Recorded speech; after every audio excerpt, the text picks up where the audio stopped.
Top quality और consistent performance के लिए सिर्फ सिल्वर पंप नाम याद रखना।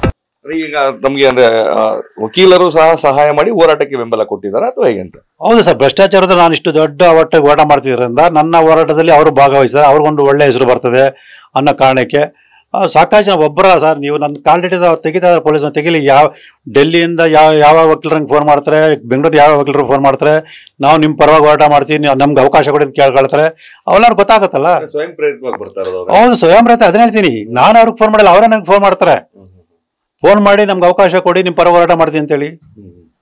ಇದ್ರ ಜೊತೆಗೆ ತಾವೇ ಹೋರಾಟಕ್ಕೆ ಸಿದ್ಧವಾಗಿರುವಂತದ್ದು ಅಂದ್ರೆ ಈ ಸಿಬಿಐ ಪ್ರಕರಣವನ್ನ ವಕೀಲರು ವಾದ ಮಾಡ್ತಾರ ಅಥವಾ ಈ ಪ್ರಕರಣಗಳು ತಾವೇ ಮಂಡಿಸ್ತೀರಾ ಅಂತ? ಸರ್, ಹೈಕೋರ್ಟ್ದು ನಾನು ಇದು ಮಾಡಲ್ಲ ಸರ್. ಹೈಕೋರ್ಟ್ ಏನಾದ್ರೆ ಇಂಗ್ಲೀಷ್ ಜ್ಞಾನ ಇರಬೇಕು, ಮತ್ತೆ ಆ ಒಂದು ತಿಳುವಳಿಕೆ ನನಗೆ ಅಷ್ಟು ಇಲ್ದಿರೋದನ್ನ ನಾನು ಜನಪ್ರತಿನಿಧಿ ವಿಷಯದಲ್ಲಿ ನೋಡಿ, ವಕೀಲರನ್ನೇ ನಾನು ಅವಲಂಬಿಸ್ಕೊಂಡಿಲ್ಲ ಅನ್ನೋದಕ್ಕೆ ನಾನು ಜನಪ್ರತಿನಿಧಿ ವಿಷಯದಲ್ಲಿ ನನ್ನನ್ನು ನಾನು ಪ್ರತಿನಿಧಿಸಲು ಅರ್ಜಿ ಹಾಕೊಂಡಿದ್ದೀನಿ.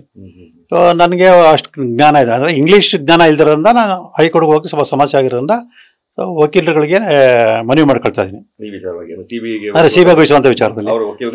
ಹೌದು ಸರ್. ಮತ್ತೊಂದು ಅಂದ್ರೆ ತಾವು ಒಂದು ಹಕ್ಕನ್ನ ಉಳಿಸ್ಕೊಂಡಿದ್ದೀರಾ, ಅಂದ್ರೆ ಈ ಒಂದು ಪ್ರಶ್ನಿಸುವಂತದ್ದು ಮತ್ತೆ ಅದರ ವಿರುದ್ಧ ಹೋರಾಟಕ್ಕೆ ಅಂತೇಳಿ ಯಾವ ಕಾರಣಕ್ಕೆ ಅದನ್ನ ಉಳಿಸ್ಕೊಂಡಿರುವಂತದ್ದು ಅಂತ ಯಾವ ವಿಚಾರಕ್ಕೆ? ಸರ್, ಈ 14 ನಿವೇಶನ ಸಂಬಂಧಪಟ್ಟ ಏನು ತನಿಖೆ ಮಾಡಿದ್ರೆ ಅದಕ್ಕೆ ಆ ಒಂದು ದಾಖಲೆಗಳಲ್ಲಿ ಎಲ್ಲ ಸಾಕ್ಷ್ಯಗಳು ಇದೆ. ಹಾಗಾಗಿ ಅದರ ಬಗ್ಗೆ ಅನಾವಶ್ಯಕವಾಗಿ ಮತ್ತೆ ತನಿಖೆ ಮಾಡಬೇಕು, ಅದ್ರ ಬಗ್ಗೆ ಕಾಲ ವಿಳಂಬ ಮಾಡೋ ಬದಲು ನಾನು ಇಲ್ಲದೇ ಇವೆಲ್ಲ ದಾಖಲಾತಿಗಳು ಏನು ತನಿಖಾಧಿಕಾರಿ ಆ ದಾಖಲೆನೇ ಆಧರಿಸಿ ಅದು ಪೂರ್ವಕ ಕೆಲವು ನನ್ನ ಹತ್ರ ಇರೋ ದಾಖಲೆಗಳನ್ನ ಮಾನ್ಯ ನ್ಯಾಯಾಲಯಕ್ಕೆ ಹಾಜರುಪಡಿಸಿ ಶಿಕ್ಷೆ ಕೊಡಿಸೋಕ್ಕೆ ಸಾಧ್ಯತೆ ಇರೋದ್ರಿಂದ ಆ ಹಕ್ಕನ್ನು ಉಳಿಸ್ಕೊಂಡಿದ್ದೀನಿ. ಸೊ ಇದೇ ಸಿದ್ದರಾಮಯ್ಯ ಮತ್ತು ಇದೇ ಕುಟುಂಬದವರದ ಇನ್ನೂ ಸಾಕಷ್ಟು ಅಕ್ರಮಗಳು ಭ್ರಷ್ಟಾಚಾರ ಇರೋದ್ರಿಂದ ಅದು ಮತ್ತು ಇತರ ಎಲ್ಲ ನಿವೇಶನಗಳ ಬಗ್ಗೆ ಸಮಗ್ರತೆ ನಡೆಸಬೇಕು ಅಂತೇಳಿ ಈ ಮೇಲ್ಮನವಿ ಸಲ್ಲಿಸಿದ್ದೀನಿ. ಕೊನೆಯದಾಗಿ ಸರ್, ಈಗ ಸಿಬಿಐಗೆ ವಹಿಸಬೇಕು ಅಂತೇಳಿ ಮೊದಲು ಮನವಿ ಸಲ್ಲಿಸಿದಾಗ ತಮಗೆ ಹಿನ್ನಡೆ ಆಗಿತ್ತು. ಈ ಒಂದು ಕ್ಲೀನ್ ಚೀಟ್ ಕೊಡುವಂತಹ ವಿಚಾರದಲ್ಲಿ ವರದಿ ಸಲ್ಲಿಸಿದ್ರಂತಲೂ ಹಿನ್ನಡೆ ಆಗಿತ್ತು. ಇದೀಗ ಅಂತಿಮವಾಗಿ ಸಿಬಿಐಗೆ ವಹಿಸುವಂತಹದ್ದಕ್ಕೆ ಹೋರಾಟ ನಡೆಸ್ತಾ ಇದ್ದೀರಾ, ಇದರಲ್ಲಿ ತಮಗೆ ನ್ಯಾಯ ಸಿಗುತ್ತಾ ಮತ್ತೆ ತಾತ್ವಿಕ ಅಂತ್ಯವನ್ನ ತಲುಪುತ್ತಾ? Sir, ಖಂಡಿತವಲ್ಲ sir. ಈಗ ನಾವು ಮೊದಲು ರಿಟ್ ಅಪೀಲ್ ಸಲ್ಲಿಸಿದಾಗ ಕೆಲವು ತಾಂತ್ರಿಕ ಕಾರಣಗಳನ್ನ ಹೇಳಿದ್ರು. ಅಂದರೆ ಲೋಕಾಯುಕ್ತರು ಸರಿಗೆ ತನಿಖೆ ನಡೆಸೋದು ನಂಗೆ ಅನಿಸಿದೆ, ಹಾಗಾಗಿ ಅಂತಿಮ ವರದಿ ಸಲ್ಲಿಸೋರ್ಗು ಯಾಕೆ ಇಷ್ಟೊಂದು ಆತುರ ಮಾಡಿದರೆ ಹಾಗೆ ಅಂತೇಳಿ ಅಲ್ಲಿ ಕೆಲವೊಂದು ವಿಚಾರಗಳಿತ್ತು. ಸೊ ಈಗ ತನಿಖಾಧಿಕಾರಿ ಅಂದರೆ ಲೋಕಾಯುಕ್ತ ಅಧಿಕಾರಿಗಳು ವರದಿ ಸಲ್ಲಿಸಿರೋದ್ರಿಂದ ಅವ್ರ ವರದಿ ಎಷ್ಟರ ಮಟ್ಟಿಗೆ ಸಲ್ಲಿಸಿರೋದ್ರಿಂದ ಮಾನ್ಯ ನ್ಯಾಯಾಲಯಕ್ಕೆ ಮನವರಿಕೆ ಮಾಡ್ಕೊಳ್ಳೋಕ್ಕೆ ನಮ್ಗೆ ಅವಕಾಶ ಇರೋದ್ರಿಂದ ಈ ಮೇಲ್ಮೇಲೆ ನಮ್ಗೆ ಜಯ ಸಿಗುತ್ತೆ ಅನ್ನೋ ವಿಶ್ವಾಸ ನನಗಿದೆ. ಖಂಡಿತ ಸರ್, ಈ ಪ್ರಕರಣದಲ್ಲಿ ತಾರ್ಕಿಕ ಅಂತ್ಯನ ಕಾಣಿಸೋರು ನಾನು ಹೋರಾಟ ನಿಲ್ಲಿಸಲ್ಲ ಅಂತೇಳಿ ಮೊದಲಿಂದ ಹೇಳ್ತಿದ್ದೀನಿ, ಈಗಲೂ ಹೇಳ್ತೀನಿ, ಮುಂದೆ ಹೇಳ್ತೀನಿ.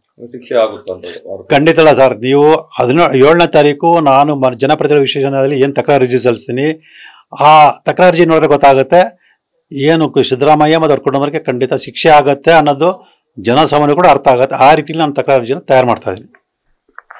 ಇದು ಸ್ನೇಹಮಯಿ ಕೃಷ್ಣ ಅವರ ಮಾತುಗಳು. ಮತ್ತೊಂದು ಹೋರಾಟಕ್ಕೆ ಸ್ನೇಹಮಯಿ ಕೃಷ್ಣ ಅವರು ಸಜ್ಜಾಗ್ತಾ ಇದ್ದಾರೆ.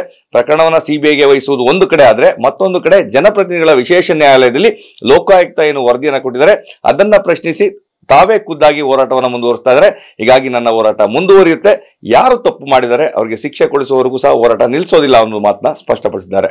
ಕ್ಯಾಮ್ರಾ ಪರ್ಸನ್ ಪ್ರಮೋದ್ ಜೊತೆ ರಾಮ್, TV9 ಮೈಸೂರು.